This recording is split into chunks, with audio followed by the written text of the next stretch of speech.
hoy te rogamos que nos lleves de vuelta a la cruz, Señor.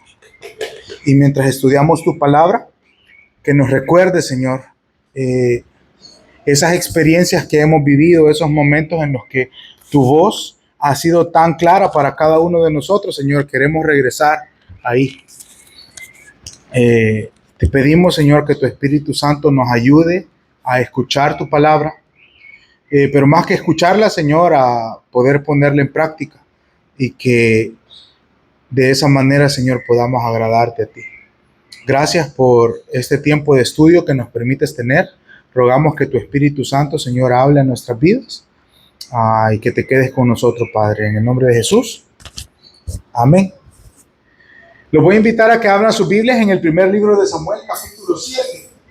Primer libro de Samuel, capítulo 7. Si usted no tiene Biblia, levante su mano y le acercamos una ahí donde usted está sentado. ¿Necesitan una Biblia? Aquí, si me ayudan con 2 Biblias aquí adelante, porfa. Primer libro de Samuel, capítulo 7. Antes de que vayamos a lectura, aquí, ¿dónde ella? Sí, gracias. Gracias. Antes de que vayamos a la lectura, tenemos que recordar un poquito qué es lo que estaba pasando, ¿sí? En el contexto de la historia. Resulta ser que los israelitas, el pueblo de Dios, el pueblo de Israel, fueron a la guerra en contra de los filisteos. Les fue bastante mal en el primer intento, en la primera batalla que tuvieron en contra de estos fuertes enemigos, y decidieron tomar una medida un poco loca, digámoslo así. Dijeron: vamos a traer el arca de Dios al campo de batalla y va a ser el arca la que nos va a ayudar a derrotar a nuestros enemigos. Ustedes recordarán, lo estudiamos en la última semana, no le fue nada bien. No solo perdieron la batalla, sino que perdieron también el arca de Dios, que era uno de los elementos más importantes en la liturgia o en la operación religiosa del pueblo de Dios. Además de que perdieron el arca, murió Elí, que era el sacerdote, y sus 2 hijos. Cuando el arca llegó al territorio de los enemigos de los filisteos, el Señor empezó a traer juicio o venganza, llamémoslo así, en contra de los filisteos. Y se acuerdan que estudiamos que hizo un tour y que estuvo en una ciudad y mató a tantas personas, y después en otra ciudad, y que después de que llegó hasta el corazón de la ciudad de los filisteos y había matado a un montón de personas, los filisteos dijeron: no, esta arca no pertenece entre nosotros, y decidieron devolverla. ¿Se acuerdan? Que la pusieron en una especie de carreta jalada por 2 vacas que tenían a sus crías atrás, y que ellas 2 solitas caminaron de regreso hacia Israel. Bueno, ahí es donde nos quedamos en la historia, y ahí es donde empieza el capítulo 7. Vamos al versículo 1. Dice: vinieron los de Kiriat Jeraim y llevaron el arca de Jehová y la pusieron en casa de Abinadab, situada en el collado, y santificaron a Eleazar su hijo para que guardase el arca de Jehová. Desde el día que llegó el arca a Kiriat Jeraim, pasaron muchos días. ¿Cuántos días específicamente? 20 años. Y toda la casa de Israel lamentaba en pos de Jehová. Entonces, esa es la introducción al capítulo 7, que en realidad viene siendo como una continuación de la historia que acabo de resumirles. El arca regresó a Israel, pero si ustedes recuerdan, vamos a ver, le voy a dar un premio al que se acuerde. Bueno, no sé si tienen apuntes. ¿Dónde pertenecía? ¿Cuál era el lugar donde pertenecía el arca? ¿Alguien recuerda? El arca no pertenecía a Kiriat Jeraim. Eso fue una medida provisional que llegó hasta ahí, y ahí le trataron con respeto. ¿Lo tienen por ahí? El arca, ¿puedo verlo, perdón? No. El arca pertenecía en Silo, ¿sí? ¿Se acuerdan que lo vimos en el mapa? Estaba a punto de decirlo, ¿verdad? El arca pertenecía en Silo, pero no logró llegar hasta el lugar donde pertenecía, sino que se quedó en Kiriat Jeraim. Kiriat Jearim es. Ok, entonces, ¿pasó cuánto tiempo en ese lugar? 20 años. Y la pregunta es, no sé si usted se la logra hacer mientras leemos esos versículos. ¿Cuál creen ustedes debería ser nuestra pregunta al leer esto? ¿Cómo se llama el libro? Samuel. ¿Cuál debería ser nuestra pregunta entonces en estos primeros versículos? Pasaron 20 años. ¿Cómo fue, Franklin?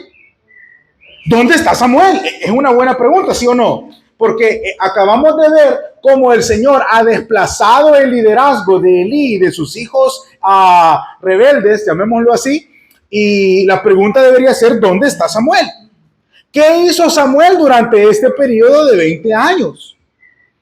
Y la pregunta tal vez que podríamos hacer es, ¿por qué Samuel no se tomó el trabajo de retornar el arca al lugar donde le pertenecía estar? ¿Por qué Samuel no se tomó el trabajo de restablecer las operaciones religiosas, es decir, el sistema sacrificial? Porque sin el arca no tenía sentido que hubiese un tabernáculo. Entonces, lo que probablemente sucedió durante estos 20 años es, no hubo sacrificio en el templo, porque el arca no estaba ahí, porque en la mente de los israelitas la presencia de Dios no estaba ahí. Y mientras yo lo leía, yo me pregunté eso y dije, ¿dónde estaba Samuel? ¿Qué estaba haciendo en este tiempo? Y a la conclusión a la que yo llegué, y usted juzgue si yo estoy loco, es Dios no estaba tan interesado en que los sacrificios volvieran a restablecerse. Lo que Dios quería era que el corazón del pueblo fuera restaurado. Dios no quería restaurar un templo, Dios no quería restaurar un sistema, Dios no quería restaurar un conjunto de costumbres o un ritual. Lo que Dios quería era restaurar el corazón del pueblo más que el sacrificio. Ahora, ¿qué estuvo haciendo Samuel durante esos 20 años? ¿Se les ocurre a ustedes que tal vez estuvo de vacaciones? A mí no me parece. Más bien lo que parece que Samuel estuvo haciendo es que estuvo predicando en diferentes lugares. ¿Cuál era el tema que Samuel predicaba? Vamos a verlo en el versículo 3. Dice, habló Samuel a toda la casa de Israel diciendo, cuando dice a toda la casa de Israel se refiere a que lo hizo digamos en cada esquina donde había un israelita. Y les dijo, si de todo vuestro corazón os volvéis a Jehová, y quitar los dioses ajenos y a Astarot de entre ustedes, y preparan su corazón a Jehová, y solo a él sirven, y él los librará de la mano de los filisteos. Entonces, los hijos de Israel, ¿qué hicieron? Quitaron a los Baales, quitaron a Astarot, y sirvieron solo a Jehová. ¿Cuál era la predicación de Samuel entonces? Hay una palabra clave, la hemos venido repitiendo en los últimos estudios. Lo que Samuel estaba predicando a todo el pueblo de Israel, y es el mensaje que todavía deberíamos estar escuchando y predicando nosotros, es el arrepentimiento. Ahora, cuando Samuel dice, si se vuelven de todo su corazón, ¿y qué dice después? Versículo 3, habló Samuel a toda la casa de Israel y dijo, vuélvanse de todo su corazón a Jehová, y después quiten los dioses ajenos. Miren, vamos a dar una pequeña clase de 2 minutos acerca de lo que significa el verdadero arrepentimiento, porque está perfectamente ejemplificado en este versículo.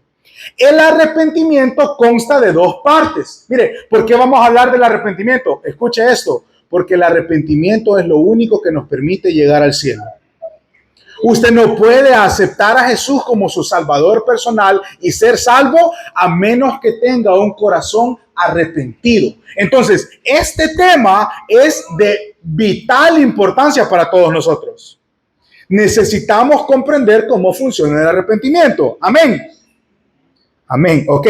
Entonces, el arrepentimiento va en 2 partes. Lo podríamos llamar como el arrepentimiento interno y el arrepentimiento externo, ¿verdad? Tiene sentido. El arrepentimiento de adentro y el arrepentimiento de afuera. El arrepentimiento interno, ¿dónde creen ustedes que está? Pues adentro, ¿verdad? Por supuesto, el término lo dice, pero ¿adentro de qué? El arrepentimiento interno podría estar en nuestra mente y en nuestro corazón. Ahora, ¿cuál sería entonces el arrepentimiento externo? ¿Hola? Nuestras acciones, por supuesto. Entonces, cómo funciona el arrepentimiento es, usted se puede arrepentir en su mente, usted se puede arrepentir en su corazón, pero el arrepentimiento no va a estar completo a menos que ese arrepentimiento se vea a través de sus acciones. Y escuche, esto tiene todo que ver con su salvación. Porque si usted cree, y disculpen que lo diga de esta manera, si usted cree que porque usted hizo una oración en la que dijo, Señor, yo te recibo hoy como mi único y suficiente Salvador personal, y que solamente con eso usted ya es salvo, ese es el primer paso. Y sí es cierto, pero la evidencia de su fe se ve a través de su comportamiento después de que usted hizo esa oración. Necesitamos arrepentirnos en nuestra mente, necesitamos arrepentirnos en nuestro corazón, pero la única manera en la que podemos demostrar que verdaderamente estamos arrepentidos es a través de nuestras acciones. Por eso es que Samuel dijo, vean lo que Samuel le dijo al pueblo, si de todo su corazón se vuelven a Jehová, ese es el arrepentimiento interno, ¿sí? El que está en el corazón, un corazón que se vuelve a Jehová, pero no termina ahí. No se trata solo de llorarle al Señor y pedirle perdón, Señor, yo te he fallado tantas veces. ¿Cuándo va a empezar a haber cambios en su vida? Dice, y quitan los dioses ajenos, entonces, dice, el Señor los librará de sus enemigos. Entonces aquí hay una buena pregunta. El enemigo que tenemos principalmente hoy, el enemigo de ellos eran los filisteos. El enemigo que tenemos nosotros todavía es el pecado contra el que luchamos. Entonces aquí una buena pregunta sería, ¿por qué será que yo sigo cayendo en pecado? Porque quizás todavía no me he arrepentido en espíritu y en verdad. Porque quizás mi arrepentimiento ha sido solamente superficial o solamente en el corazón. Ahora, me encanta porque hay algo fantástico en medio del trabajo de Samuel. Yo les pregunto, Samuel, imagínense cuántos miles de años antes de Jesús se predicaba el arrepentimiento. ¿Cuál era el trabajo de Samuel? ¿Hacer que el pueblo se arrepintiera? ¿Creen ustedes que ese era el trabajo de Samuel? ¿Hacer que el pueblo se arrepintiera? Franklin dice no. ¿Quién piensa que sí era el trabajo de Samuel hacer que el pueblo se arrepintiera? Fran dice sí. ¿Qué opinan los demás? Escuche, el trabajo de ningún predicador es que las personas se arrepientan. Es que eso no lo puede hacer ningún predicador. Oiga, yo no puedo gritarle aquí. Mire, si de algo sirviera que yo lo tome del cuello y le diga, arrepiéntase, hijo del diablo, como dice, ¿verdad? Eso no va a causar nada. El único que es capaz de hacer que las personas se arrepientan es el Espíritu Santo. El trabajo que nosotros como predicadores o como cristianos tenemos es el de advertirles a las personas qué es lo que va a pasar si no se arrepienten. Entonces, no hay una predicación homiléticamente perfecta o poderosa que pueda hacer que las personas se arrepientan. Eso solamente puede hacerlo el Espíritu Santo. El trabajo de Samuel no era que las personas se arrepintieran, el trabajo de Samuel era advertirles lo que les iba a pasar si no se arrepentían.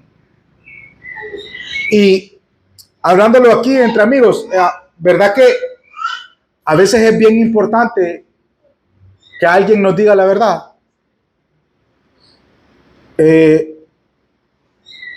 Quizás por eso es que aunque se sientan tal vez mal por algunas de las formas o de las cosas que se predican, quizás por eso es que no dejan de venir. Porque han reconocido, así como yo reconozco, que yo necesito ser confrontado con la palabra. Y que yo necesito que alguien me diga qué es lo que está mal en mi vida. Y lo estudiamos hace varias semanas. Decía este autor que estuvimos estudiando, hay personas, dice, que no tienen una persona que los ama lo suficiente como para decirles la verdad. Necesitamos escuchar muchas veces estas cosas. Y duele escucharlo. No solo duele, sino que quizás a veces nos da un poquito de temor, ¿verdad? Porque yo espero no haber confundido a nadie, pero Si usted después de esta pequeña parte que hemos estudiado se está preguntando, ¿y será que yo de verdad soy salvo?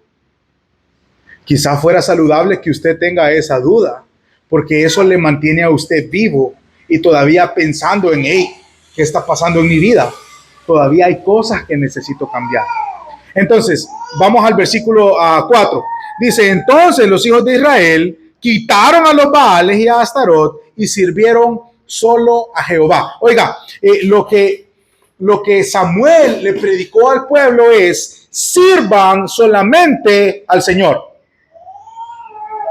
Y dice que la respuesta de estas personas fue que quitaron a Baal, quitaron a Astarot. Estos eran dioses paganos, por supuesto que ellos tenían. Hoy no les quise poner la foto, les voy a confesar. Vi las fotos y no las quise descargar en mi teléfono, eran demasiado feas esas imágenes. Y dije, luego las descargamos y las ponemos acá. Y si alguien pasa de repente va a decir que son esas fotos que están viendo. Si quieren que se las pase, se las paso a WhatsApp, pero preferiría no mostrarlas. Además ¿qué sentido tiene, verdad? Publicitar cómo eran estos dioses. Lo único que le puedo decir es que Baal era el dios del trueno, ¿sí? Y que este dios del trueno era el que controlaba el clima. Entonces, como Baal controlaba el clima y del clima dependían los cultivos, las personas lo adoraban para que hubiera buen clima y por consiguiente hubiera buen cultivo, y si había buen cultivo, había dinero, ¿sí? Y luego Astarot era la diosa madre, ¿sí? Que era la diosa de la fertilidad. Entonces, por supuesto, en esa cultura, ya lo hemos dicho, el tener bastantes hijos era un sinónimo de bendición. Entonces, todas las personas querían tener un montón de hijos. Y si usted quería tener hijos, lo mejor que podía hacer era ir donde la diosa Astarot y hacer el ritual que ellos decían, que en realidad este ritual no era nada más que un montón de actos inmorales y sexuales, ¿verdad? En los que se promovía la fertilidad, y estos eran los dioses que los israelitas estaban siguiendo. ¿Se da cuenta que son los mismos dioses que existen hoy todavía? El sexo y el dinero. Estos eran los dioses, Baal y Astarot. Baal representaba el dinero, Astarot representaba el sexo. Entonces dice que Samuel los retó y les dijo, ok, este es el momento en el que ustedes abandonan sus dioses y se enfocan en servir solamente a Jehová. Ahora yo les pregunto, ¿cuál creen ustedes que era el problema con este pueblo? Escuchen con atención esto. El problema de los israelitas no es que se habían apartado del Señor. El problema de este pueblo es que estaban viviendo una doble vida. Servían a Jehová, pero también servían a otros dioses. Y eso no puede suceder en la vida de un cristiano. No se puede servir a dos señores. Estas personas no era que nunca iban a la iglesia. Por supuesto que iban a la iglesia. Si lo tuviéramos que traer a términos más modernos, venían a la iglesia el domingo, venían a la iglesia el miércoles, servían un rato, oraban un rato, pero al salir iban y vivían vidas totalmente distintas de lo que parecían ser mientras aparentaban ser cristianos.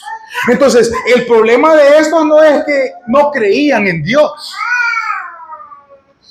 El problema de estos es que creían en Dios, pero también amaban a otros dioses, disfrutaban de lo que los otros dioses aparentemente les podían ofrecer. Y la Biblia dice claramente que nosotros no podemos servir a más de un Dios, que debemos servir solamente al Dios verdadero. Entonces, nuestra vida cristiana no puede ser 50 y 50, ¿sí? Nuestra vida cristiana no puede ser ni siquiera 90-10, el 90% con el Señor, el 10% para mi placer.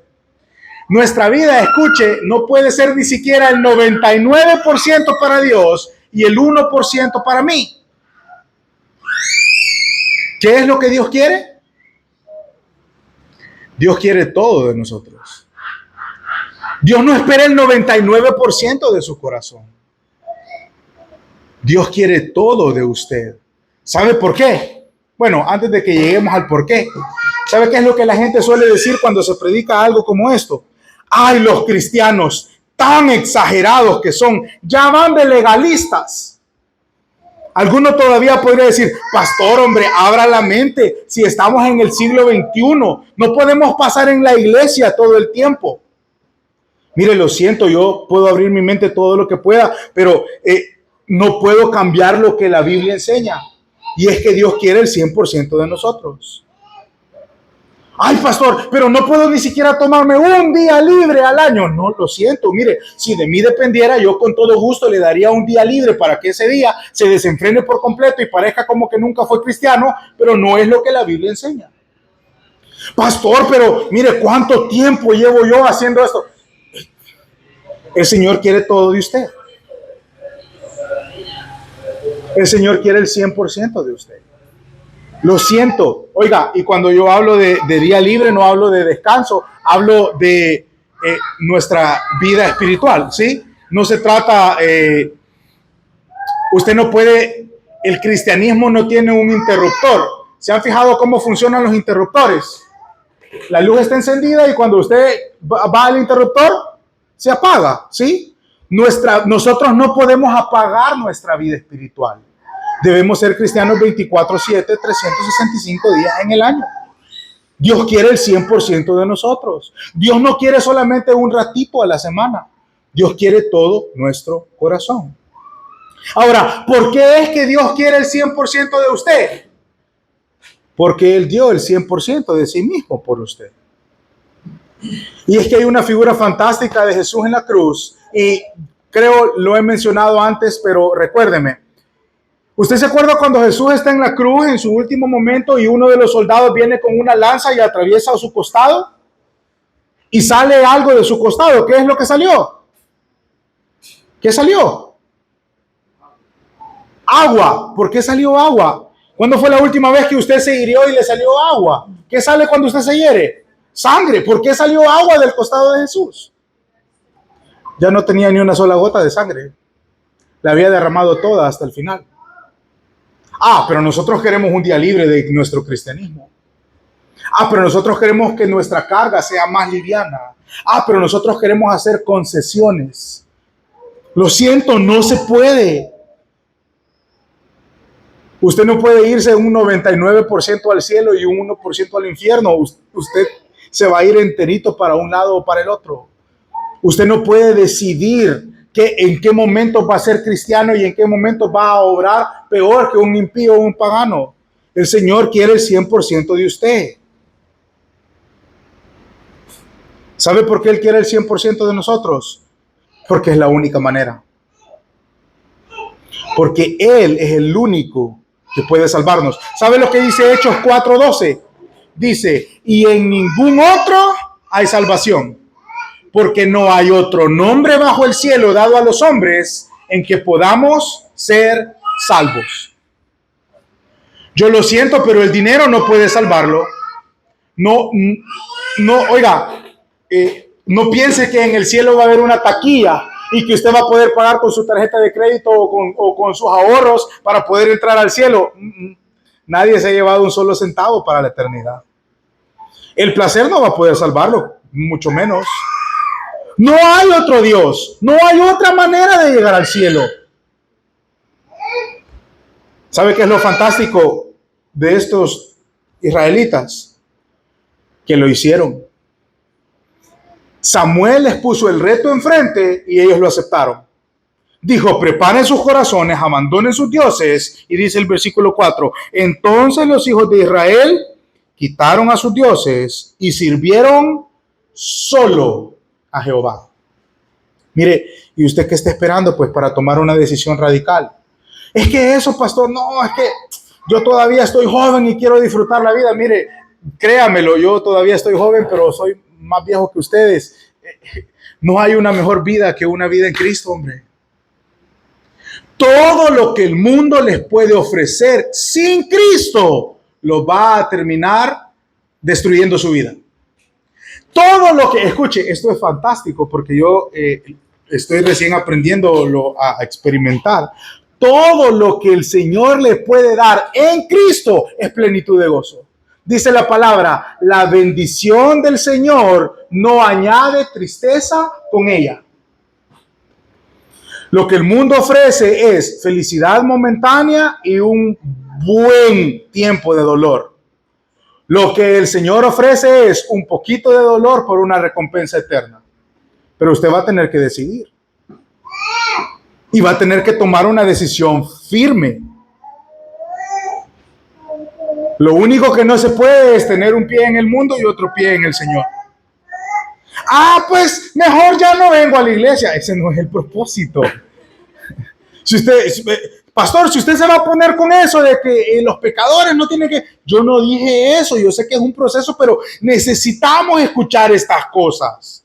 Y la decisión que deberíamos tomar es la de tirarnos de lleno, de cabeza a las cosas de Dios, no de tirarnos de cabeza a las cosas del mundo.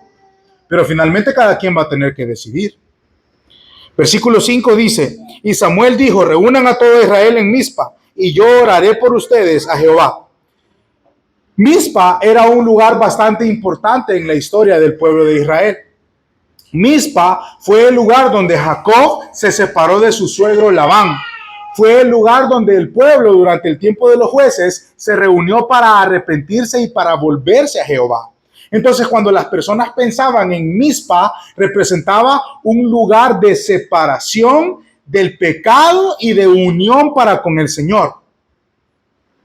Luego Samuel dice, voy a orar. En el versículo 6 dice, y se reunieron en Mizpa, ¿y qué hicieron? Sacaron agua y la derramaron delante de Jehová. Y ayunaron aquel día y dijeron ahí, contra Jehová hemos pecado. Y juzgó Samuel a los hijos de Israel en Mizpa. Vea, fueron 3 cosas las que ellos hicieron en este lugar. La primera es que se reunieron, ¿sí? Se reunieron en Mizpa. Después dice que sacaron agua. ¿Y qué hicieron con esa agua? La derramaron. Ahora debemos entender algo. En este entonces el agua no era un bien abundante. Y lo que representaba sacar agua de un pozo y derramarla era el esfuerzo y la representación de un corazón que se está derramando delante del Señor. Era una manera de decir, Señor, esto es todo lo que somos y nos rendimos por completo delante de ti. Se reunieron, derramaron agua y ¿qué hicieron también? Ayunaron. Ahora, todas estas cosas son resultado de un corazón arrepentido. Ahora piénselo para su propia vida. ¿Qué es lo que deberíamos estar haciendo? Reuniéndonos. Ese es el propósito de que nosotros tenemos los servicios en este lugar. Nos reunimos, sacamos agua o derramamos agua. Bueno, ese es un buen tiempo de adoración, un buen tiempo de alabanza, un buen tiempo de oración y ayunar. Esas cosas no nos acercan a Dios, o más bien dicho, no nos hacen acepto delante de Dios. Es el resultado del arrepentimiento. No es que para usted arrepentirse o para usted irse al cielo, tiene que venir a la iglesia, tiene que orar, tiene que adorar y tiene que ayunar. Ese es el resultado de su salvación. Cuando usted tiene un corazón arrepentido, usted lo que desea es pasar más tiempo con otras personas que están buscando al Señor. Cuando su corazón está en el lugar correcto, su corazón desea adorar, su corazón desea orar, su corazón desea practicar el ayuno. El versículo 7 sigue y dice, cuando oyeron los filisteos que los hijos de Israel estaban reunidos en Mizpa, subieron los príncipes en contra de Israel. Y al oír esto, los hijos de Israel tuvieron temor de los filisteos. Escuche lo que está sucediendo. El pueblo de Israel se ha arrepentido delante del Señor, ¿sí? Hicieron las paces por fin con Dios. Ahora, ¿sabe qué es lo extraño? Que si ellos pensaron que ahora que se habían arrepentido todo iba a ser paz, amor y armonía, no era cierto. Ellos acababan de arrepentirse, acababan de hacer las paces con el Señor y las cosas se pusieron mal. De repente apareció el enemigo. El enemigo, escuche, los filisteos pensaron que como los israelitas se habían arrepentido, ahora ellos eran vulnerables y decidieron atacarlos. Eso es lo que suele suceder, ¿sí? ¿Usted cree que el enemigo juega con reglas, respeta las reglas? No. El enemigo siempre nos va a atacar donde más nos duele. El enemigo siempre nos va a atacar cuando somos vulnerables, cuando estamos débiles. Eso fue exactamente lo que los filisteos estaban haciendo. ¿Cuál fue la reacción del pueblo cuando se dieron cuenta de que los enemigos venían en contra de ellos? Dice, y tuvieron temor. Es normal, ¿sí? Se imagina, eso es casi como una persona que recién acaba de hacer las paces con Dios, que quizás recién se acaba de arrepentir, que empieza a caminar con el Señor y de repente viene una prueba. ¿Cómo cree usted que va a reaccionar esa persona? Va a tener miedo, por supuesto. Pero esta vez iba a ser diferente. Veamos el versículo 8. Entonces dijeron los hijos de Israel a Samuel, no ceses de clamar por nosotros a Jehová, nuestro Dios, para que nos guarde de la mano de los filisteos. Vean, me encanta. Este es uno de mis versículos favoritos de este capítulo. ¿Se acuerdan que hace 3 capítulos qué estaban haciendo los israelitas cuando tuvieron miedo de los filisteos? Dijeron, vamos a traer el arca para que el arca nos salve. ¿Sí? Esos son los israelitas carnales que están queriendo resolver las cosas en sus propias fuerzas. Ahora estos son unos israelitas espirituales que se han arrepentido, que están conectados con el Señor y que ahora ellos saben qué hacer cuando las cosas se ponen mal. Esta vez iba a ser distinto. La estrategia no iba a ser la misma. Se da cuenta que no dijeron, vayan ¿cómo se llama? A Kiriat Jearim a traer el arca para que nos proteja. No, dijeron, Señor Samuel, por favor, ore por nosotros. Porque ahora su confianza ya no estaba puesta en un amuleto, ahora ellos tenían fe. No cese de clamar por nosotros a Jehová nuestro Dios para que nos guarde de la mano de los filisteos. Y Samuel tomó un cordero de leche y lo sacrificó entero en holocausto a Jehová, y clamó Samuel a Jehová por Israel, y Jehová le oyó. Y aconteció que mientras, oigan, Jehová le oyó, qué bonito, ¿verdad? Que Jehová escucha. Se da cuenta que Jehová siempre está escuchando nuestras oraciones. Y Jehová oyó, versículo 10, y aconteció que mientras Samuel sacrificaba el holocausto, los filisteos llegaron para pelear con los hijos de Israel, mas Jehová, ¿qué hizo? Tronó aquel día con gran estruendo sobre los filisteos y los atemorizó, y fueron vencidos delante de Israel. Aquí es lo que acabamos de leer. ¿Qué fue lo que pasó en la batalla? Cayó ¿un qué? ¿Y quién era Baal? El dios del trueno. Entonces, escuche, esto es lo que probablemente sucedió en la mente de los filisteos, ¿sí? Cuando ellos iban a la batalla sonó un trueno y ellos dijeron, nuestro dios Baal está con nosotros y ha enviado un trueno, pero eso no era cierto. El Señor había enviado un trueno para desestabilizar al ejército de los filisteos. Y saliendo los hijos de Israel de Mizpa, siguieron a los filisteos en el versículo 11, los hirieron hasta abajo de Bet-car. Tomó luego Samuel una piedra y la puso entre Mizpa y Sen, y le puso por nombre Eben-ezer, diciendo, hasta aquí nos ayudó Jehová. Así fueron sometidos los filisteos, no volvieron más a entrar en el territorio de Israel, y la mano de Jehová estuvo contra los filisteos todos los días de Samuel. Fueron restituidos a los hijos de Israel todas las ciudades de los filisteos que habían tomado a los israelitas, desde Ecrón hasta Gat. E Israel libró su territorio de mano de los filisteos, y hubo ¿qué? Paz entre Israel y el amorreo. Vean, hay algo que me llamó mucho la atención mientras lo estaba estudiando. ¿Alguien sabe lo que significa Eben-ezer? ¿Qué significa, Franklin? Hasta aquí nos ayudó Jehová. ¿Saben que yo también creía lo mismo? Que Eben-ezer significaba hasta aquí nos ayudó Jehová. Pues no, no es eso lo que significa. La palabra Eben-ezer significa piedra de ayuda. Eso es lo que significa la palabra Eben-ezer. Y lo que Samuel dijo cuando puso esa piedra fue, hasta aquí nos ayudó Jehová. Vamos a terminar con esto y déjenme platicarles por último cómo funciona esto de la piedra de Eben-ezer, la piedra de ayuda. Lo importante no era la piedra y lo importante tampoco es el significado. Lo que estaba sucediendo era Samuel dejando un recordatorio.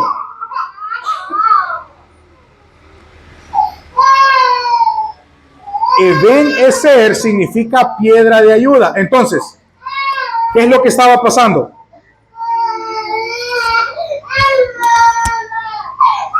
Samuel reconocía lo que el Señor había hecho por ellos. Si queréis llevarlo un poquito allá atrás, porfa, para que se calme.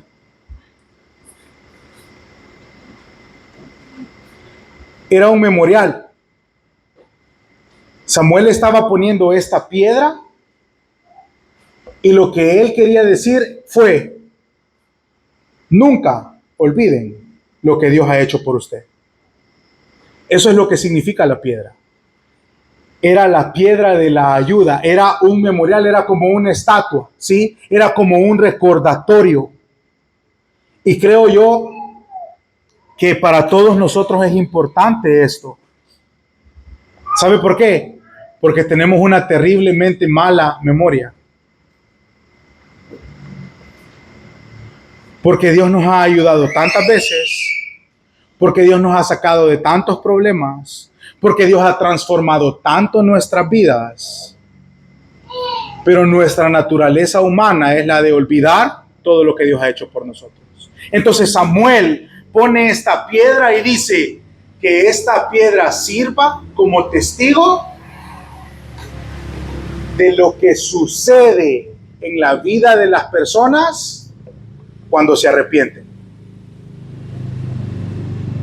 Y hoy es un buen día para que nosotros podamos guardar memoria de esas cosas. Mire, muchas veces cuando estamos en medio de diferentes situaciones o circunstancias, no logramos ver lo que el Señor está haciendo en nuestras vidas. Pero cuando pasa el tiempo y vemos hacia atrás, entonces logramos comprender lo que el Señor estaba haciendo. Lo que representaba esta piedra es un recordatorio de que si Dios nos ayudó una vez, Él puede hacerlo de nuevo. Por eso es que nosotros necesitamos recordar lo que Dios ha hecho en nuestras vidas. Y fue precisamente por eso que escogí la última canción. Porque muchas veces lo olvidamos. Y la última alabanza decía eso, por si acaso se me olvida. ¿Y saben de qué me di cuenta mientras yo me preparaba esto? Que yo también he olvidado cuántas bondades ha tenido el Señor conmigo. Lo que muchas de las personas recomiendan es tener un diario de oraciones. Y mi esposa compartía eso hace un tiempo. Estábamos ordenando la casa y encontró uno de sus diarios de oraciones. Y me dice, es chistoso porque eso que yo estaba orando hace tantos años, el Señor me lo cumplió. Y en ese momento, mientras lo estaba escribiendo, seguramente no podía comprender lo que estaba pasando, pero qué bueno es poder hoy, un tiempo después, ir atrás en la historia y ver dónde estaban nuestros corazones en esos momentos y poder decir, hasta aquí me ayudó el Señor. Y eso es lo que Samuel quería que el pueblo hiciera. Y eso es lo que yo quisiera que nosotros también pudiéramos hacer. Entonces vamos a terminar este tiempo. Y les voy a dar un minuto de silencio para que cada quien en su silla pueda pensar. Mire, ¿cuál fue el último milagro que el Señor le hizo? ¿Cuándo fue la última vez que el Señor le habló tan claramente? ¿Cuál fue ese momento, ese lugar, esa circunstancia o esa situación en la que usted se sintió que estaba cerca de Dios? Necesitamos volver a la cruz. Necesitamos volver a esos momentos de comunión que algún día tuvimos con Dios y que por A o B razón hemos perdido. Y lo que suele suceder es que de repente estamos bien con Dios, pero hay tantas cosas que pasan en nuestras vidas que nos alejan. Pero por eso está escrita esta historia, como un recordatorio de lo que sucede cuando nosotros buscamos al Señor en espíritu y verdad.